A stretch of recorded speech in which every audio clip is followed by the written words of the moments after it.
আমাকে কিছু টাকা তুলতে হবে। সে চেকটা প্রণবকে দেখাতে লাগলো। প্রণব না দেখেই বলল, তুমি জানো তো চেক দিয়ে শুধু বড় অঙ্কের টাকা তোলা যায়। এটা এত বড় অঙ্ক যে কাউন্টার থেকে তোলা সম্ভব নয়, তাই আমি ম্যানেজারের সঙ্গে দেখা করতে চাই। এটা শুনে প্রণব জোরে জোরে হেসে উঠল আর বলল, এর দরকার নেই। তুমি তোমার চেকটা দেখাও। অভিনব রেগে গিয়ে চেকটা প্রণবকে দেখালো। প্রণব না দেখেই সবার সামনে সেই চেক ছিঁড়ে ফেলল। অভিনব চিৎকার করে উঠল, তোমার মাথা খারাপ নাকি? সিকিউরিটি এসে ওকে টেনে বাইরে বের করে দিল।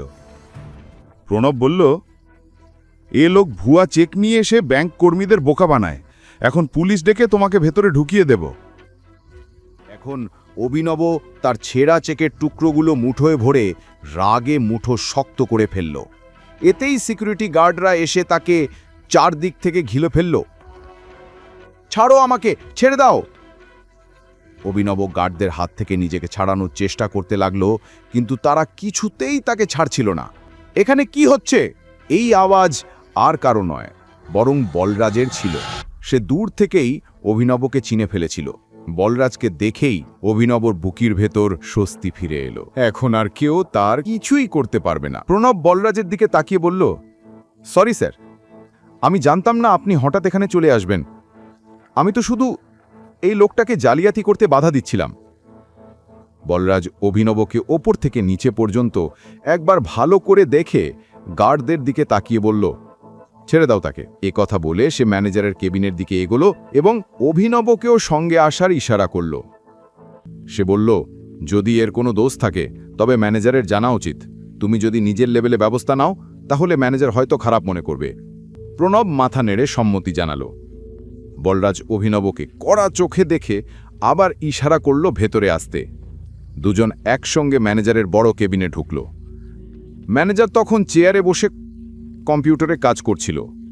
বলরাজ আর দৃষ্টি আকর্ষণ করার জন্য জোরে দরজা বন্ধ করল। হঠাৎ ম্যানেজারের চোখ দরজার দিকে গেল। সামনে বলরাজকে দেখে সে নিজের চেয়ার থেকে উঠে দাঁড়ালো। বলরাজ স্যার, আপনি এখানে?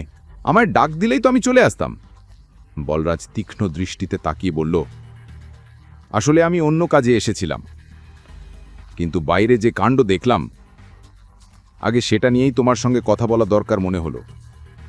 তুমি জানো এ সাহেবকে? ম্যানেজার অভিনবের দিকে তাকালো। তার চোখ অভিনবের হাত হয়ে আঙুলের আংটিতে থেমে গেল। আংটির ওপর খোদাই করা সেই চিহ্ন দেখে তার মুখ হয়ে গেল। বাবা, বাপ রে বাপ, এ তো টাইগার। এ আবার কে? অবাক হয়ে অভিনব বলল, এ ওই দলের অংশ, আর তুমি সেই দলের ক্যাপ্টেন টাইগার। এর আগে যে অভিনব কিছু বলতে পারে। ম্যানেজার তার পায়ে লুটিয়ে পড়ে বলল, টাইগার, আপনি এখানে কবে থেকে আছেন? আমি আপনার জন্য কি করতে পারি? এই মুহূর্তে আপনি শুধু আমার পা থেকে উঠে দাঁড়ান, আর হ্যাঁ, এছাড়া আর কেউ জানে না যে আমি টাইগার। এ কথা শুনেই ম্যানেজার তড়িঘড়ি উঠে দাঁড়ালো এবং বলল, আপনাকে দেখে খুব ভালো লাগলো। এখন যেহেতু আপনি ফিরে এসেছেন, নিশ্চয়ই আমাদের এই বিপদ থেকে বাঁচাবেন। বলরাজ কঠিন কণ্ঠে বলল, ওসব তো হয়ে যাবে, কিন্তু আগে আপনাকে আপনার চাকরদের শিক্ষা দিতে হবে। নইলে যদি আমি শিক্ষা দিতে নামি তবে কি হবে আপনি জানেন। এরপর সে ম্যানেজারকে অভিনবের সঙ্গে যা ঘটেছে সব খুলে বলল। শুনে ম্যানেজারের রক্ত গরম হয়ে উঠল। ওদিকে যখন অভিনব আর বলরাজ ম্যানেজারের কেবিনে দাঁড়িয়েছিল, ঠিক তখনই অন্যদিকে সুইমিং পুলের ধারে এক বলিষ্ঠ লোক কালো চশমা পরে দাঁড়িয়েছিল। তার গলায় মোটা সোনার চেন, হাতে হুইস্কির গ্লাস, আর সে এক মেয়ের গাল সুহাগ করে স্পর্শ করছিল। হঠাৎ তার কানে পায়ের শব্দ এলো। দেখা গেল তার সেক্রেটারি দৌড়ে আসছে। সেক্রেটারি কাছে এসে বলল, স্যার, খবর এসেছে, টাইগার ফিরে এসেছে। এ কথা শুনেই লোকটা মেয়ের গাল থেকে হাত সরিয়ে নিল, মাথা হালকা ঝাঁকিয়ে সিগার ধরালো। সেক্রেটারি আরও কিছু বলার আগেই সে বলল, এখন নয়, সে তো সবে এসেছে, একটু লাফালাফি করতে দাও, কিন্তু এবার খাঁচায় ভরার ভুল করা যাবে না।